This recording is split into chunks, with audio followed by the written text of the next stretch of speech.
थाली रख लो सामने, पुष्प रख लो।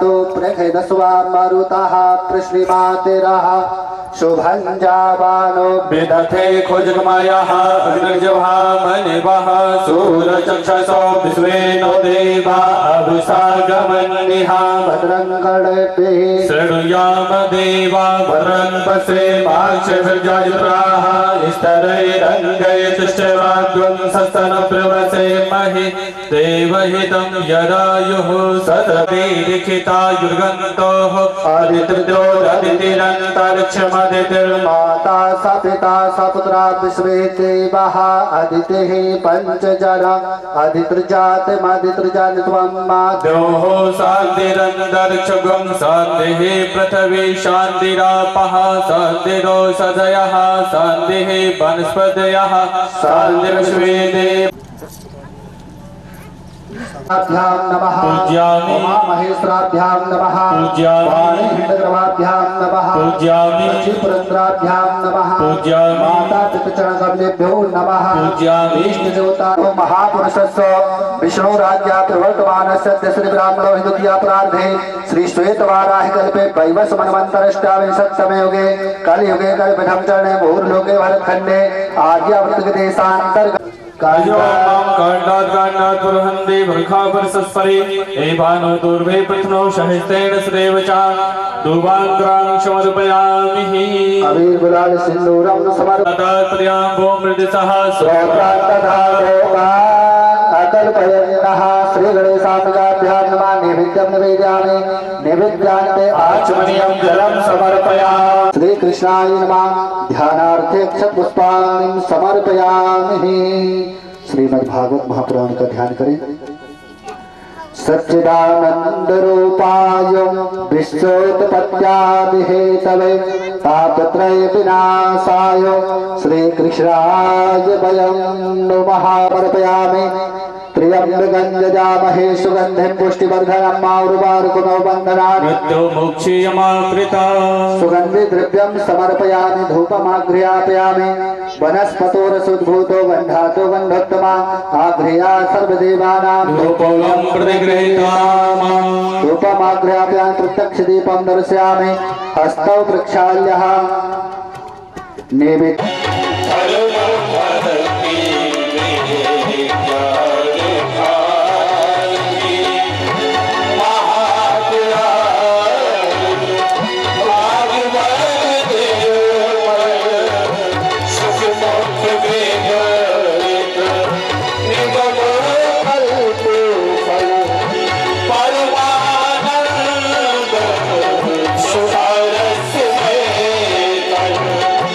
परम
श्रीमद् भागवत महापुराण की जय हो। राधे राधे गोविंद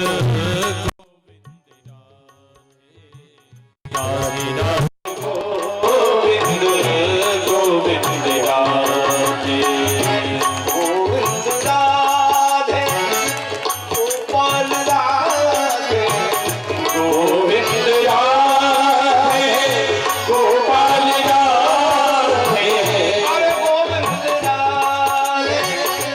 गोपाल राधे गोविंद राधे गोपाल राधे जय गोपाल राधे गोविंद राधे गोपाल राधे राधे राधे गोविंद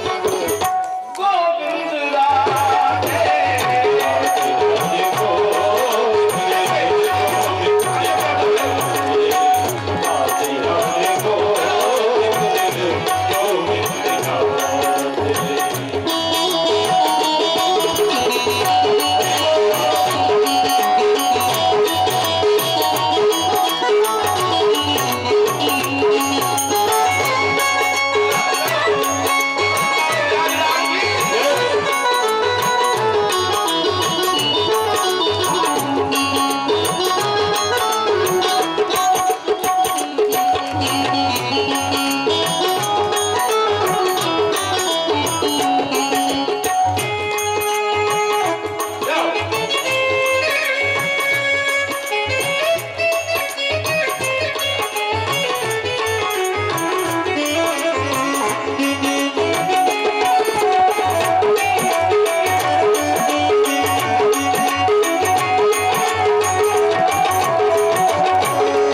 राधे राधे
मुझे वृंदावन।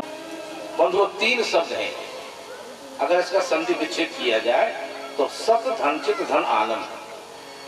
3 शब्द से एक शब्द बना है सच्चिदानंद।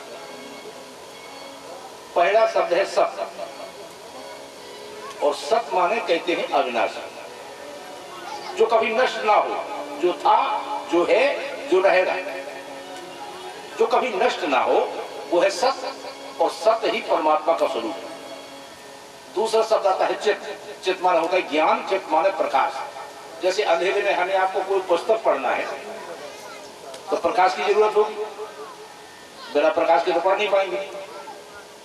लेकिन जिसको किसी के प्रकाश की आवश्यकता नहीं है, जो स्वयं में इतना प्रकाशवान है, वो है भगवान का स्वरूप, उसे कहते हैं चित्त। सत भी भगवान का स्वरूप है और चित्त भी भगवान का स्वरूप है। तीसरा शब्द आया है आनंद। आनंद की परिभाषा तो हमारे शास्त्रों में इतनी सुंदर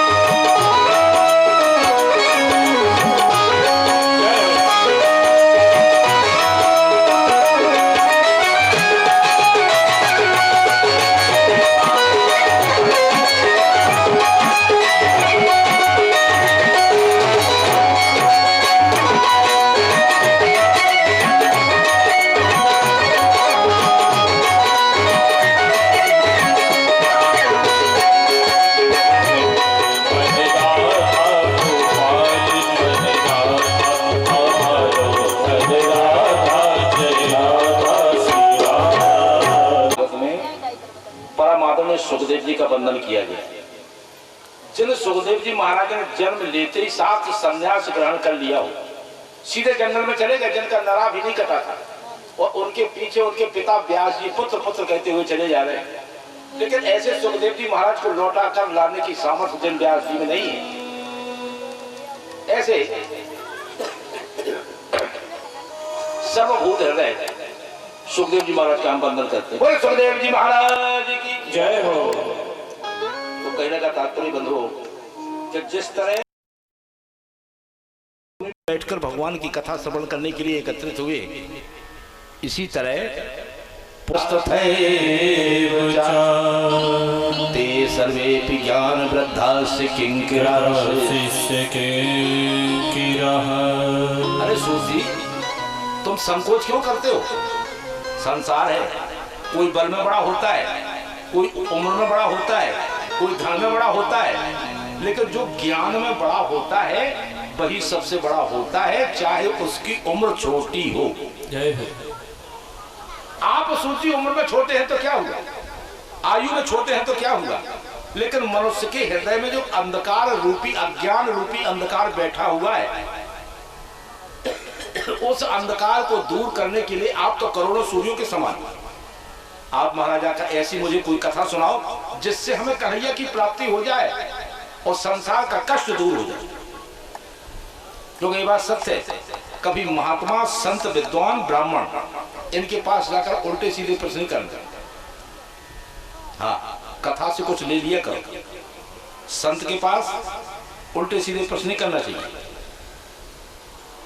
संत के पास अगर जाकर पूछ रहे तो यही पूछेगा महाराज कि हम तो भगवान की कृपा हो जाएगी। ऐसे उल्टे प्रश्न करो कि हमारी बहु कल्याण का हो जी, आसो का नहीं हो जी, आसो हम ट्रैक्टर ले लें कि नहीं ले लें, गलत। संत ब्राह्मण विद्वान से उल्टे सीधे प्रश्न कभी नहीं करना, ध्यान से सुनना। क्यों?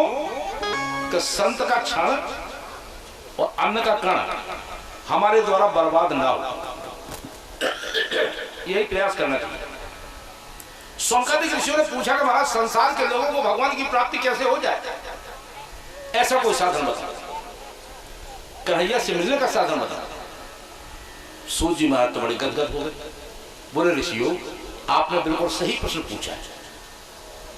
हम लोग जन्म लेते, बड़े होते, तरुण होते, जवान होते, बूढ़े होते, और बूढ़े के बाद फिर क्या होते?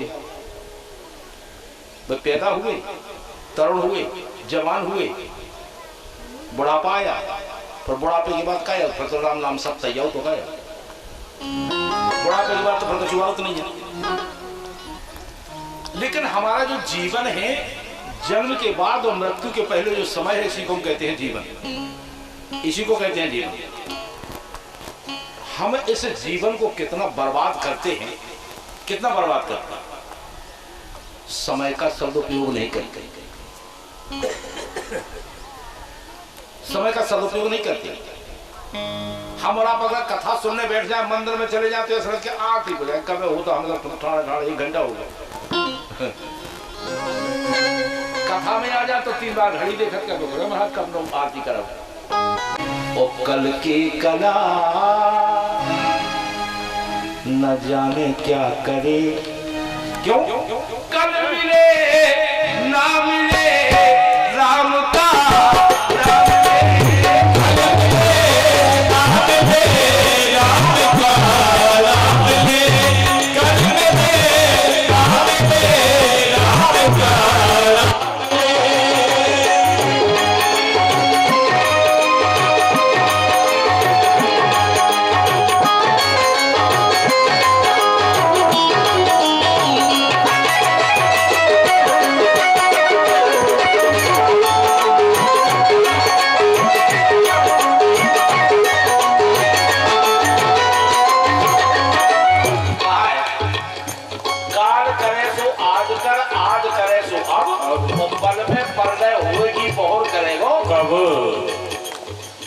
कल का इसलिए नहीं डालो का कल तभी तो आएगा जब 24 घंटे निकल जाएंगे।